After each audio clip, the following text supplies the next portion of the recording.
Kora tātou. Hi everybody. I'm John Innes. I'm with Manaaki Whenua in Hamilton. I grew up in Taranaki actually, and well, now I work in Hamilton, and they're probably not very famous for their braided rivers. But many years ago, I actually was on the Kaki Recovery Group, and very enjoyable days, and I had some involvements with Project River Recovery, but I've had really nothing to do with braided rivers for 10 years, so I've hugely enjoyed, today in terms of a kind of a catch-up for me, but I'm certainly a long way behind all the things that are happening.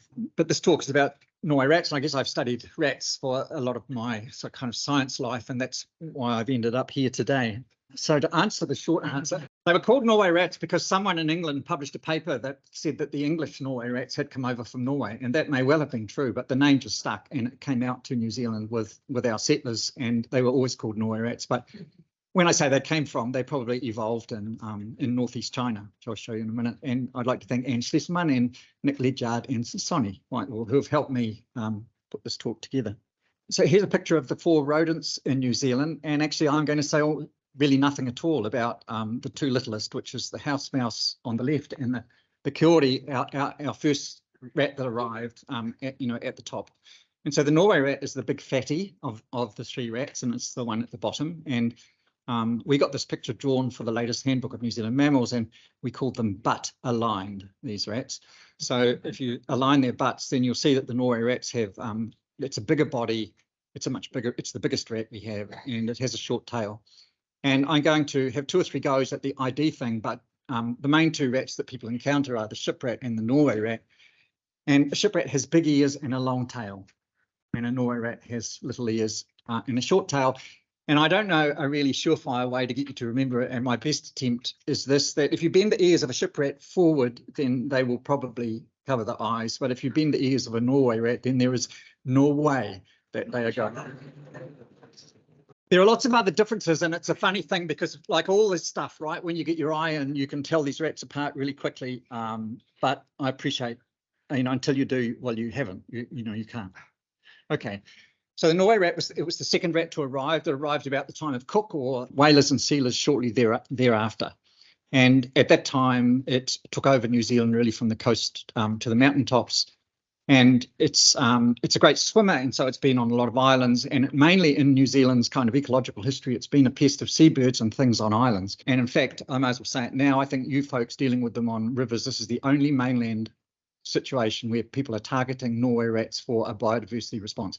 I mean, maybe they're doing it for fairy terns or New Zealand doctorals in the fly, I'm not sure, but you're doing it big time, and I don't know anyone else who is. The stipple distribution on this map shows that they've got this really weird patchy distribution that I do not think we fully understand.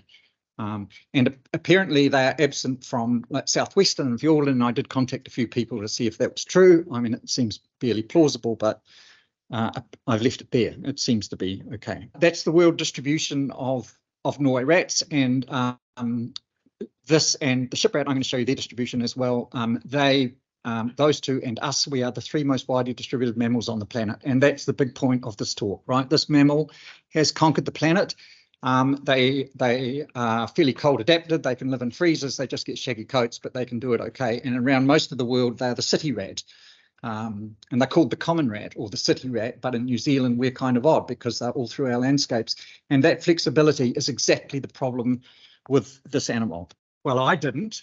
And I also don't know why the rat at the top is holding a gun, but this is just to make the point that, so here are 2 more names. There's the laboratory rat and the fancy rat. And so the lab rat, which probably serves lots of useful purposes for human medicine and other things, is the Norway rat. And there are various breeds called fancy rats. And they have some advantages, which I'm going to talk about a little bit later. And my Dunedin colleague, Jo Carpenter, I must ask you where she got it from, sent me this. So if you thought it couldn't get worse, this is Sewer Beauty, and you can cut her hair and paint her nails, and it includes a wig. And in case this sort of excites some dark side of any of you, that is the actual website of the New Zealand Rat Club, right? There is a rat club in New Zealand. There's not a Stoke Club or a Possum Club, but there's a rat club. This is the other species. This is ship rat, and the one on which most research and most conservation effort is expended. This is the common forest rat in New Zealand. It arrived much later, 100 years after the Norway rat. Found on some islands, still on lots, can swim, but not as good. I mean, the Norway rat is just a fabulous swimmer. much smaller, and the ship rat is much less cold adapted, evolved in northern India, also has a worldwide distribution, mainly commensal, that means associated with humans, but again in New Zealand we're kind of odd because these things are in the middle of our deepest, darkest, most unlogged, legally gazetted national parks, and you know, it's really just islands in the Pacific and places like Hawaii that share that problem, you know, that aspect of them. Just a little more ID things. So there's the big ears and the long tail, and just to point out that the other name for the Norway rat is the brown rat, and they are always brown, and their coat colours are very uniform.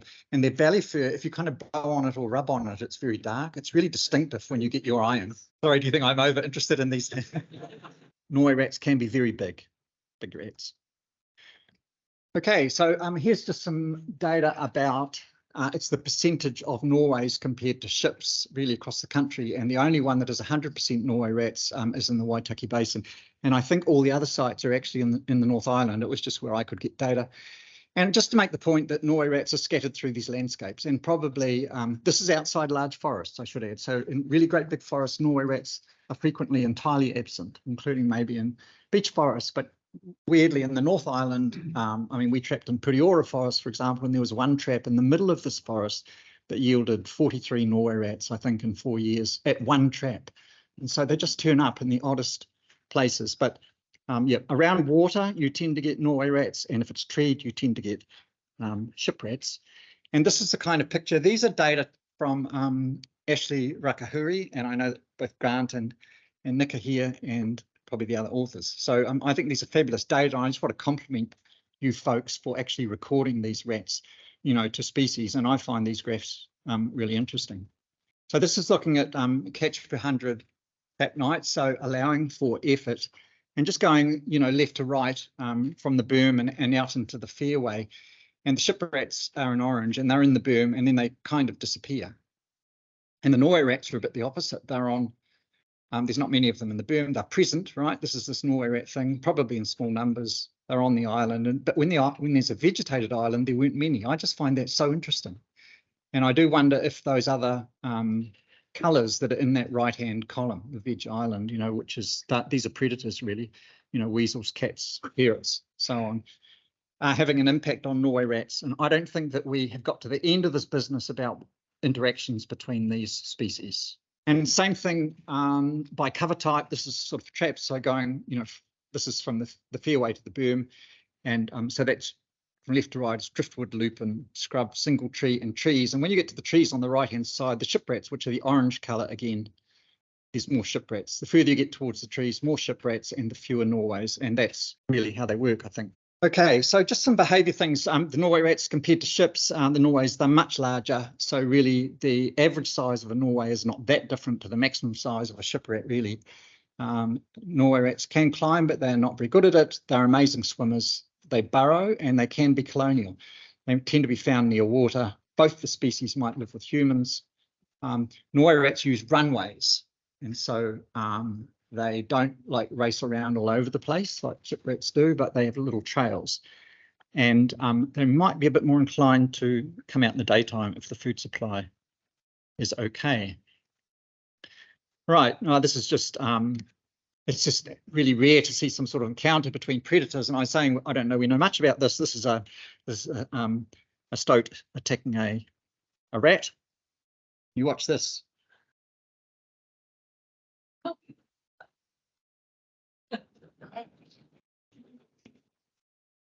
Well, I don't know about you, but I thought the stoat would end up chasing the rat, right? Pretty quick. I'll just show you it again. I mean, who knows what this means? It might just mean the stoat was more scared of the car than the rat was. Anyway, they're big rats, and there's literature that says cats will kill Norway rats up to about half grown, and after that, they're too big for them. So these are big rats. And my rule of thumb, I think that rats can kill animals up to about their own body weight. And I was really interested in that shot this morning that showed a Norway rat killing an adult tern. And I'd love to know what the weight of that was, but that's not inconsistent with what I just said to you. Okay, this next sequence is about trailways, and I stole it from some people who let lab rats go in a courtyard in England. Okay. And watch them revert to all their wild behaviours, which actually, after all their time in the cages, were just below the surface. It was probably their habitat too. Finding important features in the environment is now mediated by the presence of plants. Like so many ancients, those who had living around and have needed access to places and trees such as usage and flora. Waterways conveniently the width of an house and the rest is simply through the line of great speed. And that can be also familiar with these pathways, but it doesn't even have to be great scale. It's just a sort of a key difference between Norway rats and shipwrats, and it might suggest that perhaps you have to put devices in really particular places for the species. Okay, so what I've done in this slide is I tried to think myself about how I think Norway rats are working in the braided rivers, and so here we go. I mean, I don't know that there are an awful lot of them, that they're extremely abundant, and I noticed that in the first 14 years of Te Manahune Araki, there's only 67 caught. I saw in Colin's talk that there's a lot more in recent years, so that's interesting. We could talk about that. They probably live, I think, in small colonies here and there, so there's little clusters of burrows. Rats are famously highly exploratory but cautious. That's the very essence of rattiness, right? That they take some risks, but they're careful while they do it. I've put not neophobic, and I said that because one of the Otago University students here did some work with detection techniques, and she detected rats really quickly with all the devices she used. So I don't know that neophobic is quite the right word, but they can be. They're mainly nocturnal, and scent profoundly runs their lives. They lay scents where they go. They know their individual rats by their smells, and they learn where food is by smells, and I'm going to talk more about that. They use trails between colony and the feeding sites, and these are quite big distances, and there's another Otago University thesis there that showed that rats were moving 300 to 600 metres, and that's about right for Norway rats from all the info I know nationally, you know, that they're doing up maybe 500 or 700 metres, some of them, and those are bigger home ranges than ship rats do, so they're quite big distances. So what I reckon happens probably is that each year one exploring rat is going to find where a bird plumps a colony. They go back home, they sniff each other's breath and all these other ratty things, and they will go back repeatedly to it if there's enough eggs there to sustain them. And they do. I mean, there's just a few pictures. I got these from, well, some of these are from the Rima, and some from Ashley from Grant. He gave me these last year, actually. And so Norway rats, as we know, are taking eggs and apparently adults, which I didn't really know. So these are important pests. And I say to people, I mean, I've been working with predators for 40 years, you know, in my career, and I say to people that braided rivers is the most difficult predator control environment that I ever worked with in my career. And a lot of that is because of the replaceability of these things, you know, that if you can get really effective control of 3 or 4 of them, and then number 5 will get you, or number 7 or something, you know, and some of these are flying and some aren't. But I also wanted to make the point that a lot of these predators, like, you know, stoats and ferrets and hedgehogs, sort of struck it lucky in New Zealand because they were introduced here and there were no predators. And so they sort of win national awards for pestiness. But if ever there was a pest Olympics, then the Norway rat would win the gold medal. You know, that this rat does this all over the world.